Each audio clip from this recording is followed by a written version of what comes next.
Welcome to Not Milk Never Milk. Subscribe if you're lactose intolerant. You begin by importing both your background and green screen footage. Put the green screen clip on the layer above the background so it overlays correctly. Once done, trim each clip to match lengths and confirm playback. Now open the clip's layer or color options and tap Chroma key to activate the removal tool. Make sure you choose the eyedropper and sample the dominant green area. This selects the color you'll remove and starts making the background transparent. Next, refine the key so your subject looks natural. Increase similarity gradually until most green disappears, then reduce artifacts with smoothness. Overdoing either creates halos, so make small adjustments.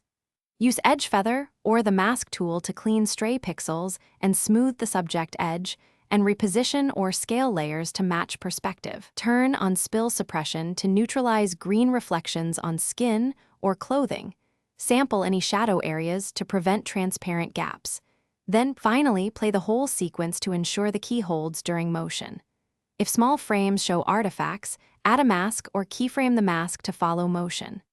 Export using the same resolution and frame rate as your source. This prevents jitter. Choose a high bitrate codec for clean edges.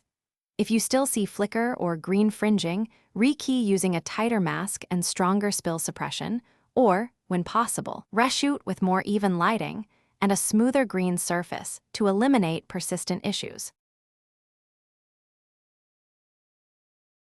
Thanks for watching. If this was helpful, leave a like and consider subscribing. See you next time.